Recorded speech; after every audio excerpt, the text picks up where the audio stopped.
Bonjour à tous, que Dieu vous bénisse dans vos maisons abondamment. Bien-aimés, aujourd'hui nous allons parler de l'histoire de Caïn et Abel et des frères de Joseph. Pour les amoureux de la parole de Dieu, vous avez déjà deviné, nous parlerons de la jalousie au sein de la famille. C'est l'histoire qui date depuis le commencement des temps. La parole de Dieu dit dans Ézéchiel 28, à partir du verset 12, vous allez lire jusqu'à la fin. Moi, je ne vais pas le lire pour ne pas m'attarder là-dessus. C'est l'histoire de Satan et Dieu. La Bible dit que Satan envia l'adoration qui revenait à Dieu au point de vouloir le détrôner de son trône, détrôner Dieu de son trône. Il a incité les anges qui étaient là pour donner l'adoration à Dieu, pour pouvoir compléter contre Dieu, et il a été précipité. Et quand il a été précipité, il fait la même chose à d'autres personnes. Il cultive dans les cœurs de beaucoup de personnes au sein de la même famille cet esprit de jalousie. Je vais vous raconter l'histoire qu'on m'avait racontée quand j'étais petite. Il y avait deux cousines, vraiment des cousines germaines, directes. Ces deux cousines, l'une ne faisait pas d'enfant, elle était stérile. Et quand l'autre a fait l'enfant, apparemment l'enfant était beau, tout ça. Celle qui était stérile va voir les marabouts, comme ça se passe la plupart du temps en Afrique noire, va voir les marabouts, peut-être en Afrique blanche aussi, certainement. Partout dans le monde, il y a la sorcellerie. Hein. La sorcellerie ne se trouve pas dans un coin quelconque. Partout, le diable travaille. Donc, elle va voir les marabouts pour pouvoir faire l'enfant comme l'enfant de l'autre, au point d'avaler les petits tilapias vivants. Oh, bien-aimé, la jalousie va t'amener à poser des actes. Non seulement ça va te détruire toi-même, mais ça va détruire les autres. Dieu a investi les dons et les talents au sein de tout un chacun. Tu as reçu quelque chose de la part de Dieu. Ton frère a reçu quelque chose aussi, des dons et les talents de la part de Dieu. Mais toi, tu oublies que tu as reçu quelque chose. Tu es focalisé sur les dons et les talents de ton frère. La jalousie, comment reconnaître la jalousie? C'est simple. C'est par toujours des comparaisons. Ah, toi, tu es plus belle que moi. Oui, c'est vrai, tu peux parler ça naturellement pour pouvoir encourager l'autre. Mais quand ça devient, c'est toujours toi, tu es toujours la première, c'est toujours toi qu'on aime, partout où on passe, c'est toujours toi qu'on acclame. Ça commence par ces petites choses, c'est tellement subtil. Si tu ne veilles pas sur toi-même, tu vas développer ce sentiment de haine vis-à-vis de ton frère, vis-à-vis de ta soeur, vis-à-vis de ton cousin, vis-à-vis de ta cousine. Quand tu arrives dans la maison de ton frère, tu regardes. Ah, il a ça, moi aussi je dois avoir ça. Elle a acheté telle chose, moi aussi je dois acheter telle chose. Au point, même si tu fais semblant, mais tout ce que l'autre possède, ça t'énerve. Parce que tu es jaloux de cette personne. Et c'est l'histoire que je vais vous partager de Caïn et Abel. Caïn et Abel, ce n'étaient pas des cousins et des cousines, c'était deux frères de même mère, de même père. La jalousie n'a pas de limite. La jalousie, ce n'est pas parce que je suis sorti avec telle personne de même père que je ne vais pas la jalousie. Non, c'est un sentiment entre guillemets, qui est humain, qui vient à tout le monde. Mais c'est à toi de le dominer. Tout le monde a tendance à se comparer. Notre vie est comme ça. On aime bien se comparer à telle ou telle personne.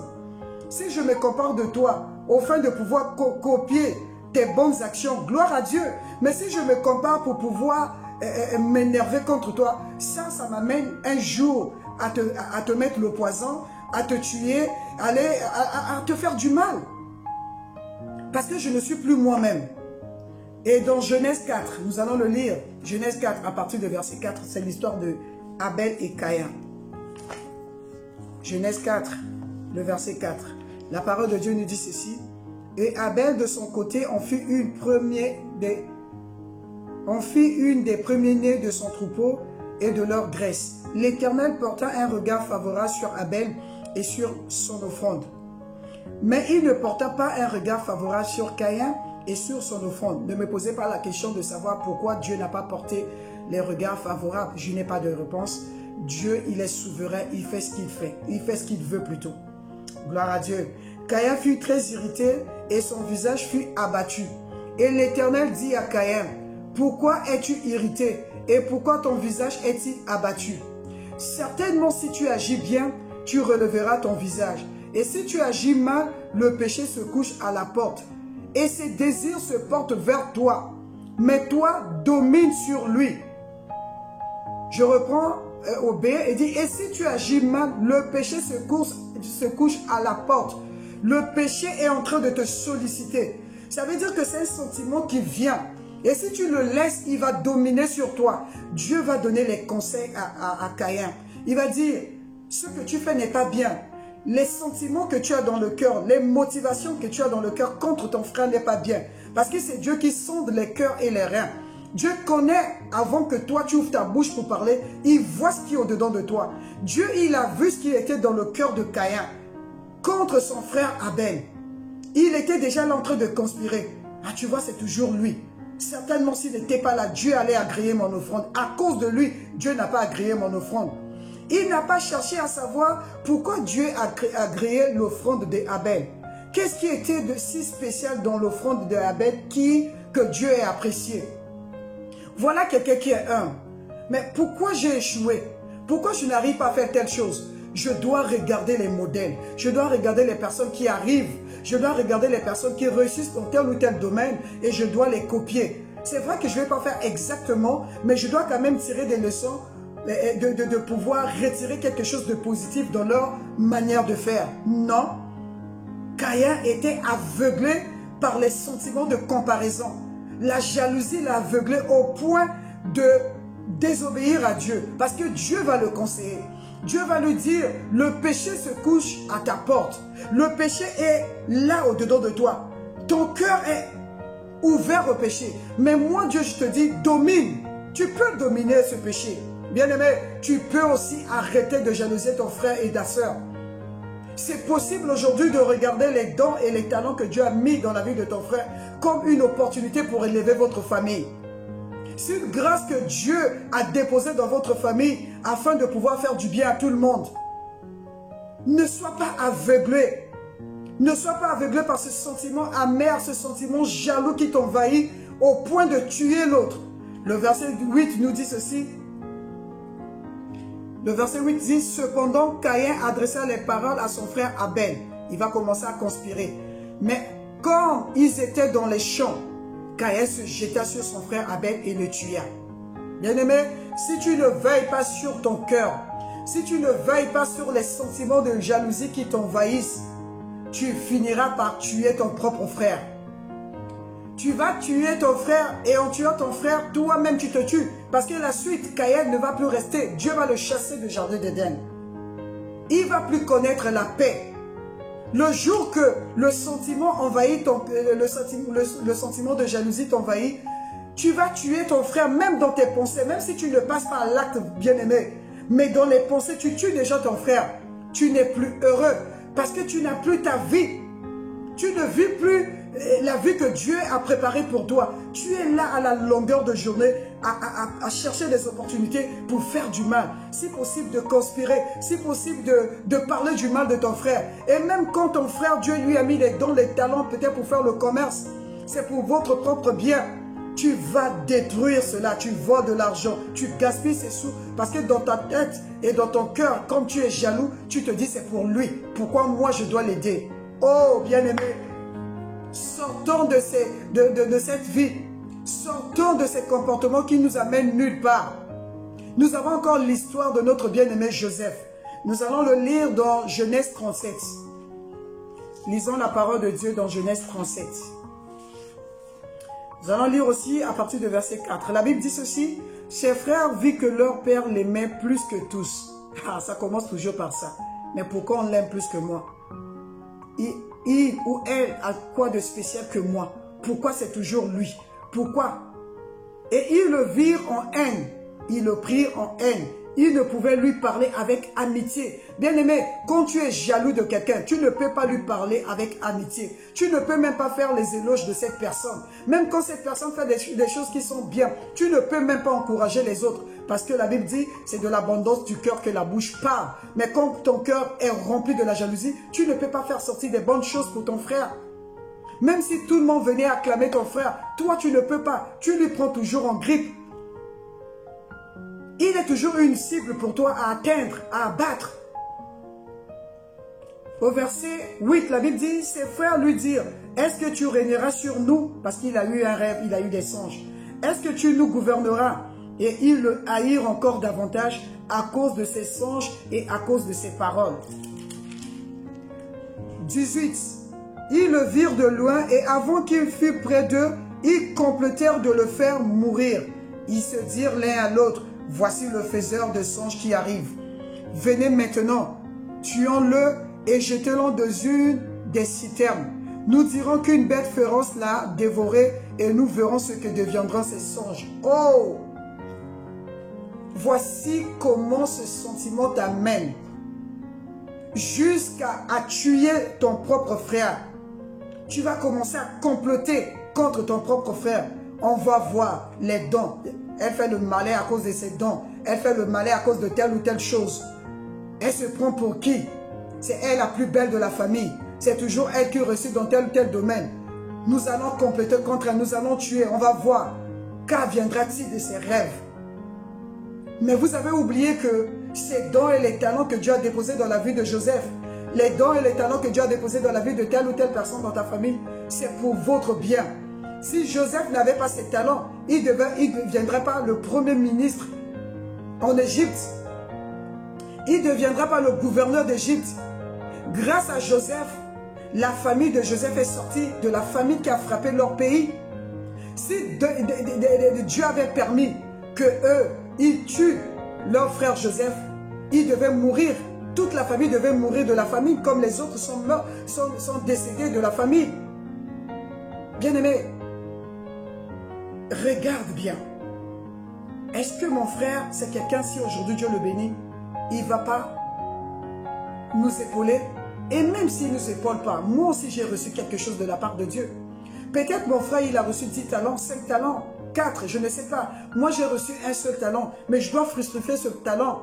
Je dois multiplier les efforts afin de pouvoir rentrer dans mon appel, rentrer dans ma mission pour pouvoir bénir quelqu'un. Même si c'est une seule personne que je dois bénir dans le plan de Dieu. Gloire à Dieu.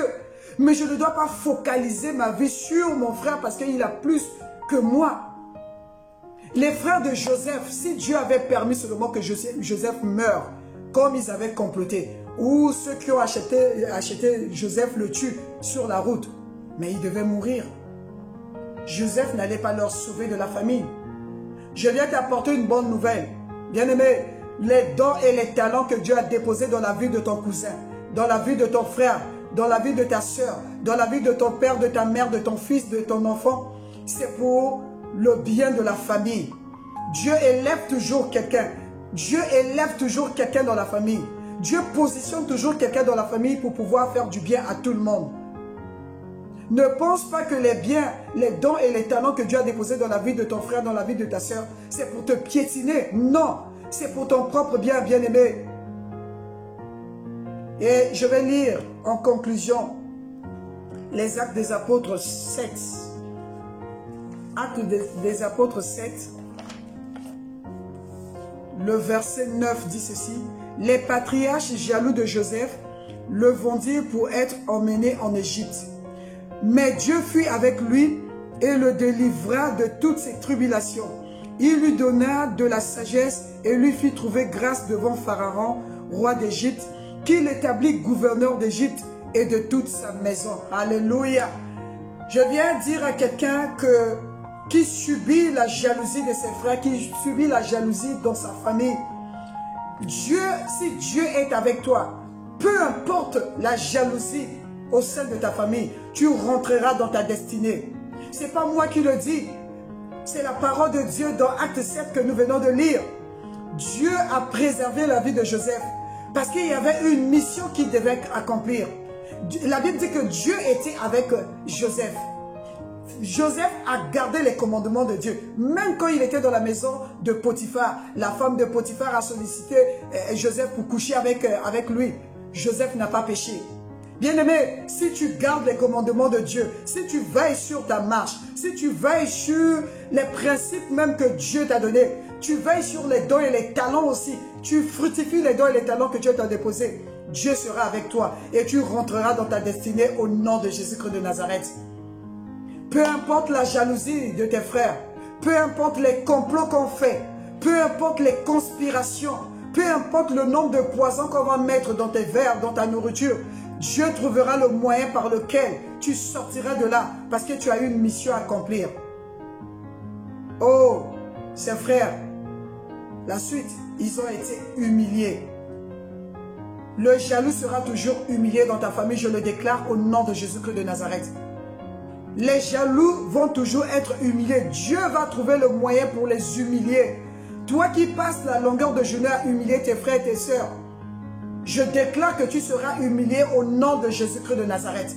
Parce que Dieu va prendre soin de t'humilier et il va toujours élever ton frère sur toi. Que Dieu nous bénisse.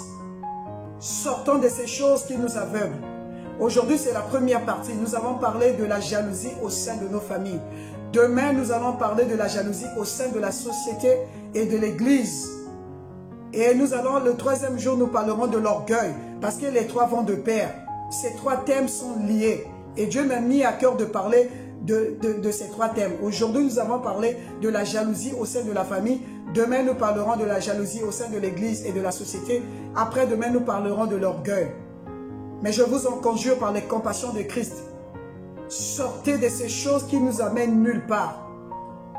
Sortons de ces choses qui bloquent les bénédictions que Dieu a réservées pour votre famille. Dieu a mis cette personne au sein de votre famille pour pouvoir vous bénir, pour pouvoir vous faire du bien, pour pouvoir élever toute la famille au rang que Dieu avait déjà préparé. Si vous tuez le David de votre famille ou vous tuez le Joseph de votre famille, vous serez malheureux et vous ne rentrerez pas dans la destinée que Dieu avait prévue pour vous. Que Dieu nous bénisse abondamment. Je termine mes vidéos toujours en interpellant celui qui n'a pas donné la vie à Jésus. Si tu n'as pas encore donné ta vie à Jésus, je te donne l'opportunité de l'accepter comme ton Seigneur et ton Sauveur personnel. Demain ne t'appartient pas. C'est aujourd'hui que tu peux faire la paix avec Dieu. C'est aujourd'hui que Dieu peut rentrer dans ton cœur et te donner la capacité de ne plus jalouser ton frère. Toi-même, tu ne vas pas arriver.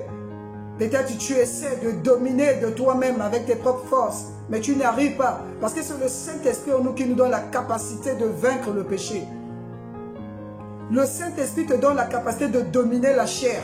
Mais si tu n'as pas reçu Jésus, tu ne peux pas recevoir l'Esprit de Dieu. Et tu ne pourras pas dominer ce sentiment qui est au-dedans de toi.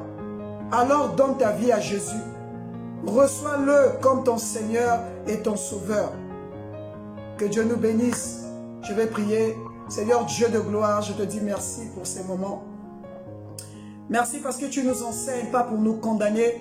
Tu nous enseignes pour nous montrer la voie à suivre. Tu as dit, tu as mis devant nous la vie et la mort. Et en tant que Père, tu nous demandes de choisir la vie afin de vivre longtemps. Alors Seigneur, je prie, ô Saint-Esprit de Dieu, que tu aides mon frère, ma soeur, à choisir de dominer sur l'esprit de jalousie qui a rongé longtemps sa vie. Jésus-Christ a payé le prix à la croix afin de le libérer de l'esclavage de la jalousie. Aide mon frère, Saint-Esprit de Dieu, aide ma soeur, aide-nous à rentrer dans ton plan, je le déclare au nom de Jésus-Christ de Nazareth. Merci Père de gloire, parce que c'est toi qui nous convainc de péché et tu nous amènes dans notre destinée. Au nom de Jésus que je viens de prier. Amen. Soyez bénis encore dans vos maisons. Alléluia.